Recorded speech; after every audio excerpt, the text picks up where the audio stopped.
everyone, welcome to my class. இன்னைக்கு நம்ம அனீஸ் ஜங் எழுதின last spring stories of stolen childhood அந்த சாப்டர் தான் பார்க்க போகிறோம். இந்த சாப்டரில் 2 கதை இருக்குது. ஃபர்ஸ்ட் கதை sometimes I find a rupee in the garbage. இது சாஹிப் ஏ ஆலம் அப்படின்ற ஒரு பையனை பற்றின கதை. அடுத்த கதை முகேஷோடது, I want to drive a car. இந்த வீடியோவில் நாம் ஃபர்ஸ்ட் ஸ்டோரி சாஹிப் ஏ ஆலமுடைய கதையை பார்க்கலாம்.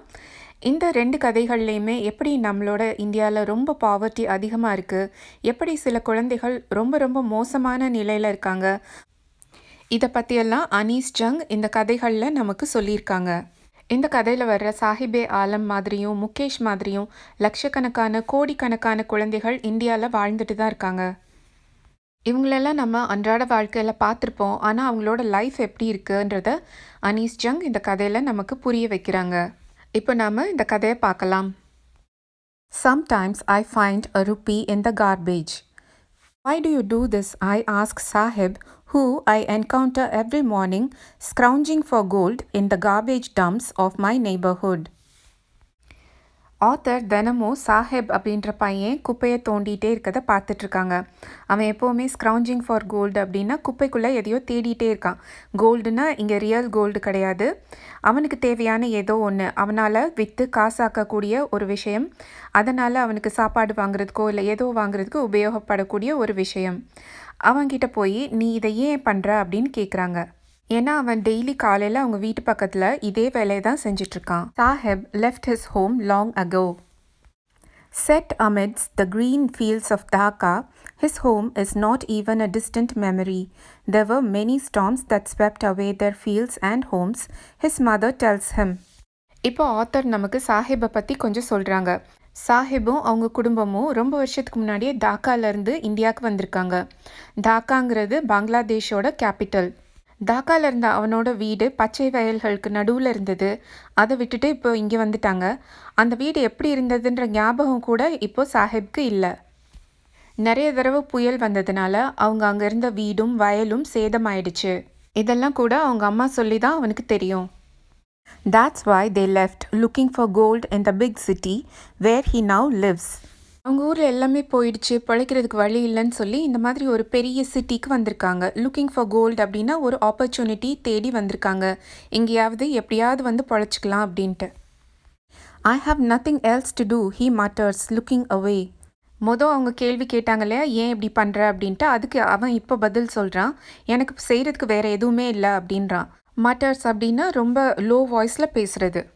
Go to school, I say glibly, realizing immediately how hollow the advice must sound. அதுக்கு ஆத்தர், அப்போ நீ ஸ்கூலுக்கு போ அப்படின்னு சொல்கிறாங்க. கிளிப்லி அப்படின்னா நம்ம ஏதாவது சொல்லுவோம் ஆனால் அதை உண்மையிலே மீன் பண்ண மாட்டோம், அதுதான் கிளிப்லி.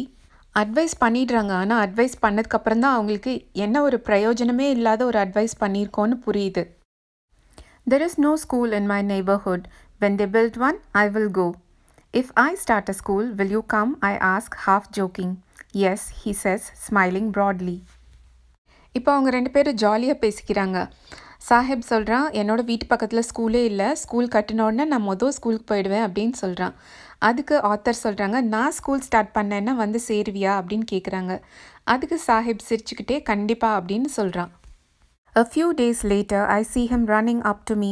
Is your school ready? It takes longer to build a school, I say, embarrassed at having made a promise that was not meant. ஒரு நாள் ஆத்தரை பார்த்துட்டு சாஹிப் ஓடி வந்து உங்கள் ஸ்கூல் ரெடி ஆயிடுச்சா அப்படின்னு கிண்டல் பண்ணுறான்.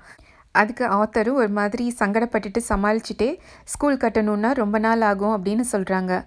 நிறைவேற்ற முடியாத ஒரு நம்பிக்கையை அவனுக்கு கொடுத்துட்டோமோன்னு அவங்களுக்கு தோணுது. But promises like mine abound in every corner of his bleak world. ப்ளீக்னா இங்கே ரொம்ப இருண்ட வாய்ப்புகள் குறைந்த அவனுடைய உலகத்தில் அவன் இந்த மாதிரி நிறைய ப்ராமிசஸை பார்த்துருப்பான். அவனுக்கு ஒன்றும் இது புது விஷயம் கிடையாது. அபவுண்ட்னா நிறையா. After months of knowing him, I ask him his name. Sahib A. Alam, he announces. அவனை பல மாதமாக பார்க்குறாங்க, அவன் கூட பேசுகிறாங்க. ஆனால் அதுக்கப்புறம் தான் அவங்க அவன்கிட்ட உன்னோட பேர் என்னன்னு கேட்குறாங்க. அதுக்கு அவன் என்னோட பேர் சாஹிபே ஆலம் அப்படின்னு சொல்கிறான். He does not know what it means. If he knew its meaning, Lord of the universe, he would have a hard time believing it. அவனோட பேருக்கு என்ன அர்த்தம்னு அவனுக்கு தெரியாது. அவனுக்கு மட்டும் அவனோட பேருக்கு அர்த்தம் இந்த உலகத்துக்கே ராஜா இல்லைன்னா இந்த உலகத்துக்கே அதிபதி அப்படின்றதான் அர்த்தம்னு புரிஞ்சுதுன்னா அவனாலேயே அதை நம்ப முடியாது. Unaware of what his name represents, he roams the streets with his friends, an army of barefoot boys who appear like the morning birds and disappear at noon. அவனோட பேருக்கு அர்த்தம் தெரியாமையே அவன் அவனோட ஃப்ரெண்ட்ஸோட வீதி பூரா அலைஞ்சிட்டு இருக்கான். சாஹிப்பையும் அவனோட ஃப்ரெண்ட்ஸையும் ஆர்மி ஆஃப் பேர்ஃபுட் பாய்ஸ் அப்படின்னு சொல்கிறாங்க. பேர்ஃபுட்னா செருப்பு இல்லாத காலோட அலையிற ஒரு ஆர்மி மாதிரி இருக்காங்க அவங்க. அப்புறம் இவங்களெல்லாம் பேர்ட்ஸோடு கம்பேர் பண்ணுறாரு. பேர்ட்ஸ் மாதிரியே காலையில் வந்து குப்பையெல்லாம் கிளறிட்டு மத்தியானம் வீட்டுக்கு போயிடுறாங்க. Over the months I have come to recognise each of them. கொஞ்சம் மாதம் போனதுக்கப்புறம் அனீஸ் ஜங்குக்கு அங்கே இருக்க எல்லா பசங்களையுமே நல்லா தெரிஞ்சிடுது. Why aren't you wearing chappals? I asked one. My mother did not bring them down from the shelf, he answers simply. அங்கேருந்து ஒரு பையன் கிட்ட நீ ஏன் செப்பல் போடலன்னு அனீஸ் கேட்குறாங்க.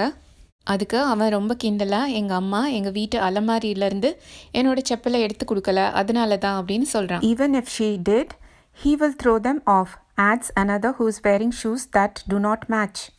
அதை கேட்டுட்டு இன்னொரு பையன் அவனை கிண்டல் பண்ணுறான். அவங்க அம்மா எடுத்து கொடுத்தா கூட இவன் அந்த செப்பலை தூக்கி போட்டுருவான் அப்படின்ட்டு. அதை சொன்ன அந்த பையனோட காலை பார்த்தா அவன் ஒவ்வொரு கால்லையும் ஒரு மாதிரி செப்பல் போட்டிருக்கான், மேட்ச் ஆகாத மாதிரி. When I comment on it, he shuffles his feet and says nothing. அந்த பையன்ட்ட இதை பற்றி கேட்டால் காலை அங்கேயும் இங்கேயும் மாற்றி மாற்றி வைக்கிறானே தவிர எதுவும் சொல்ல மாட்டேங்கிறான். I want shoes, says a third boy who has never owned a pair all his life. Traveling across the country, I have seen children walking barefoot in cities on village roads. அந்த குரூப்பில் இன்னொரு பையன் எனக்கு shoe வேணும்னு சொல்கிறான். அந்த பையனுக்கு இது வரைக்கும் ஒரு ஷூ கூட சொந்தமாக இருந்ததே இல்லை. ட்ராவலிங் அக்ராஸ் த கண்ட்ரி, அவங்க இந்தியாவில் நிறைய இடத்துக்கு ட்ராவல் பண்ணியிருக்காங்க. அப்படி போகும்போதெல்லாம் அவங்க நிறைய குழந்தைங்க இந்த மாதிரி காலில் செருப்பு இல்லாமல் இருக்கதை பார்த்துருக்காங்க. It's not lack of money but a tradition to stay barefoot is one explanation. இதை பற்றி கேட்டாங்கன்னா நிறைய பேர் இது காசு இல்லாமல் நாங்கள் செருப்பு இல்லாமல் இல்லை, இது எங்களோட பழக்கம் அப்படின்னு சொல்கிறாங்க. I wonder if this is only an excuse to explain away a perpetual state of poverty. Perpetual அப்படின்னா நெவர் எண்டிங், எப்போவுமே நீங்காமல் இருக்க இந்த வறுமை. அதை மறைக்கிறதுக்கு தான் இவங்கெல்லாம் இது ஒரு பழக்கம்னு சொல்கிறாங்களா அப்படின்னு நினைக்கிறாங்க. I remember a story a man from Udupi once told me. As a young boy, he would go to school past an old temple where his father was a priest. இப்போ அவங்க நமக்கு வேற ஒரு கதை சொல்கிறாங்க. இது வந்து உடுப்பியிலேருந்து வந்த ஒருத்தரை பற்றினது. அவர் சின்ன பையனாக இருக்கும் போது ஒரு பழைய டெம்பிள் வழியாக அவரோட ஸ்கூலுக்கு போவாராம். அந்த கோவிலில் தான் அவரோட அப்பா ப்ரீஸ்டாக ஒரு பூஜாரியாக இருந்தாராம். உடுப்பின்றது கர்நாடகாவில் இருக்க ஒரு இடம். He would stop briefly at the temple and pray for a pair of shoes. அவர் ஸ்கூலுக்கு போகிற வழியில் அந்த கோவிலில் நின்று ஒரு ஜோடி ஷூ வேணும்னு வேண்டிக்கு வரான். 30 years later, I visited his town and the temple, which was now drowned in an air of dissolution. 30 வருஷம் கழித்து அனீஸ் ஜங் அதே ஊருக்கு உடுப்பிக்கு போய் அதே கோவிலுக்கு போகிறாங்க.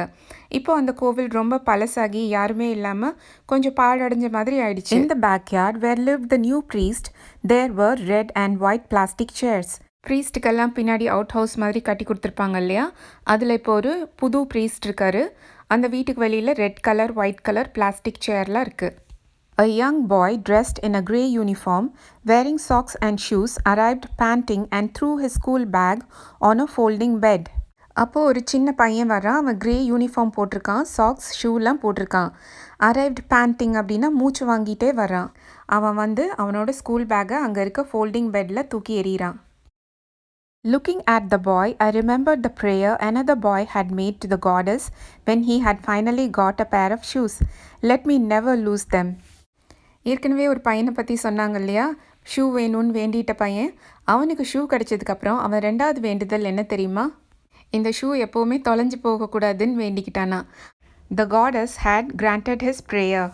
அதே மாதிரி தெய்வமும் அவனோட விருப்பத்தை நிறைவேற்றுச்சு. அவனோட ஷூ தொலைஞ்சே போகலை. Young boys like the son of the priest now wore shoes, but many others like the rag pickers in my neighborhood remain shoeless. 30 வருஷத்துக்கு முன்னாடி ப்ரீஸ்டாலெல்லாம் அவங்க குழந்தைங்களுக்கு ஷூ வாங்கி கொடுக்க முடியாத மாதிரி இருந்தது. ஆனால் இப்போ இருக்க ப்ரீஸ்டோட பசங்கள்லாம் ஷூ போடுறாங்க. அவங்களுக்கெல்லாம் ஓரளவுக்கு வசதி வந்துருச்சு. இருந்தாலும் சாஹிப் மாதிரியான பசங்கள்லாம் இன்னும் கால்ல செருப்பு போடாம தான் அலைஞ்சிட்ருக்காங்க. My acquaintance with the barefoot rag pickers leads me to Simapuri, a place on the periphery of Delhi, yet miles away from it metaphorically. இவங்க இப்போது இந்த பேர்ஃபுட் ரேக் பிக்கர்ஸை பற்றி பேசுகிறதுனால டெல்லியில் இருக்க சீமாபுரி அப்படின்ற இடத்த பற்றியும் பேச வேண்டியிருக்கு. பெரிஃபெரி அப்படின்னா அவுட்டர் ஏரியா. இந்த சீமாபுரி டெல்லியோட அவுட்ஸ்கர்ட்ஸில் இருந்தாலும் அதோட சீமானாலே பார்டர்னு தான் அர்த்தம். அங்கே இருந்தால் கூட டெல்லியோட டெவலப்மெண்ட்டையும் இந்த ஏரியாவையும் கம்பேர் பண்ணி பார்த்தோன்னா ரெண்டும் ரொம்ப தூரத்தில் இருக்க மாதிரி இருக்கான். Those who live here are squatters who came from Bangladesh back in 1971. இங்கே இருக்கவங்கெல்லாம் பட்டா இல்லாமல் இருக்கவங்க. ஸ்குவாட்டர்ஸ்னால் ஒரு லீகலாக ஒரு அப்ரூவல் இல்லாமல் வாழ்கிறவங்க. இவங்கெல்லாம் 1971 பங்களாதேஷ்லேருந்து இங்கே வந்திருக்காங்க. Sahib's family is among them. Simapuri was then a wilderness. It still is, but it is no longer empty. 1971 பங்களாதேஷில் வார் நடந்தது. அதுக்கப்புறம் அவங்கெல்லாம் இங்கே வந்துட்டாங்க. அதில் ஒன்று தான் இந்த சாஹிப்போட குடும்பம். அவங்க இங்கே வந்தப்போ இந்த இடமே காலியாக இருந்தது. ஒன்றுமே அங்கே இல்லை. In structures of mud with roofs of tin and tarpaulin, devoid of sewage, drainage or running water, lived 10,000 rag pickers. இப்போவும் அந்த இடம் பெருசாக ஒன்றும் டெவலப் ஆகலை. இருந்தாலும் மக்கள் அங்கே வாழ்ந்துட்டு தான் இருக்காங்க. அங்கே இருக்க வீடெல்லாம் பார்த்தீங்கன்னா மண் வீடு. அதுக்கு மேலே தகரத்தில் ரூஃப் போட்டிருப்பாங்க. நீங்கள் அந்த ஃபோட்டோவில் பார்க்குறது தான் டார்பாலின். இதில் கூட ரூஃப் செஞ்சுருப்பாங்க. They have lived here for more than 30 years without an identity, without permits, but with ration cards that get their names on voters lists and enable them to buy grain. அவங்கெல்லாம் இங்கே வந்து 30 வருஷத்துக்கு மேலே ஆயிடுச்சு. 1971 வந்திருக்காங்க. இதை Anees junk எழுதினப்போ 30 இயர்ஸ்க்கு மேலே ஆகியிருந்திருக்கும். இந்த மக்களுக்குன்னு ஒரு அங்கீகாரமோ ஒரு அனுமதியோ இது வரைக்கும் இருந்ததில்லை. ஆனால் இவங்க எல்லார்ட்டையும் பார்த்தீங்கன்னா ரேஷன் கார்டு இருக்கும். இவங்க எல்லாரோட பேரும் ஓட்டர்ஸ் லிஸ்ட்டில் இருக்கும். ஒவ்வொருத்தரும் ஓட்டு இல்லையா, அதனால் பொலிட்டிக்கல் பார்ட்டிஸ்லாம் அவங்க பேரை சேர்த்துருவாங்க. ரேஷன் கார்டை வச்சு அவங்களுக்கு வேணுங்கிற சாப்பாடை வாங்கிக்குவாங்க. Food is more important for survival than an identity.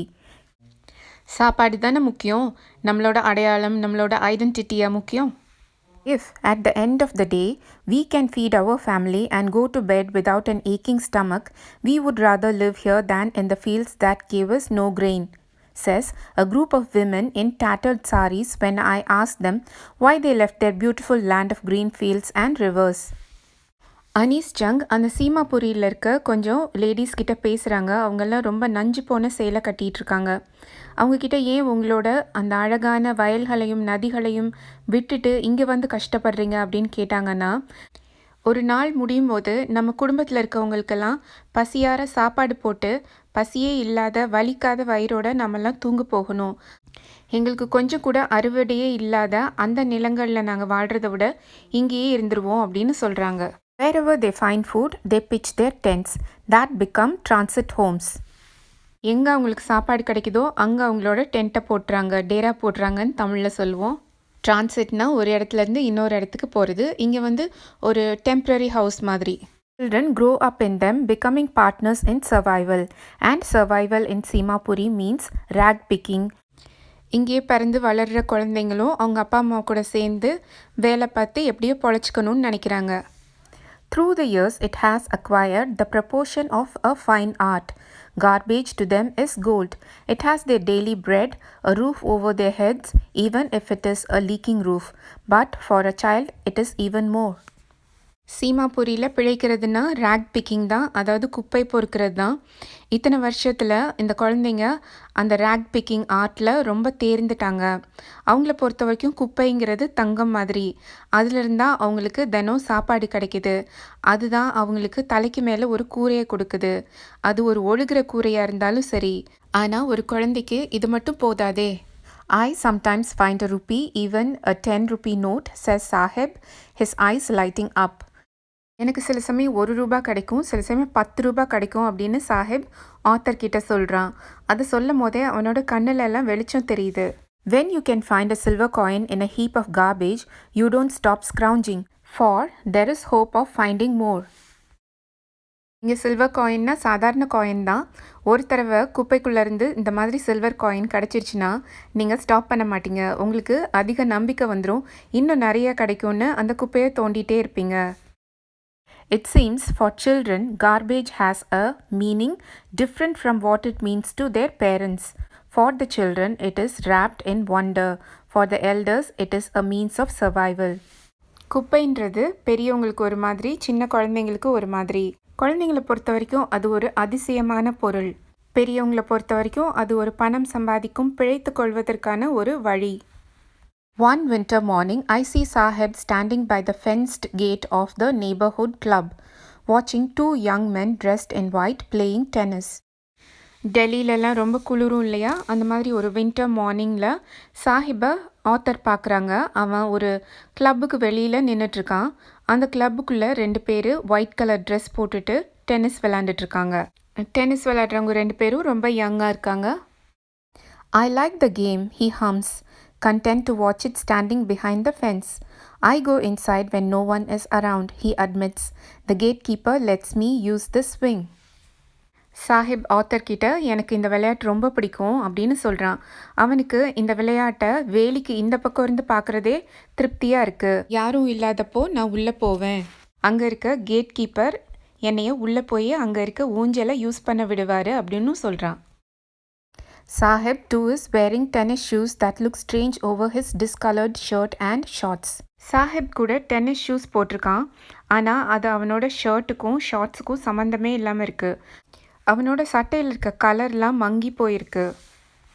Someone gave them to me, he says in the manner of an explanation.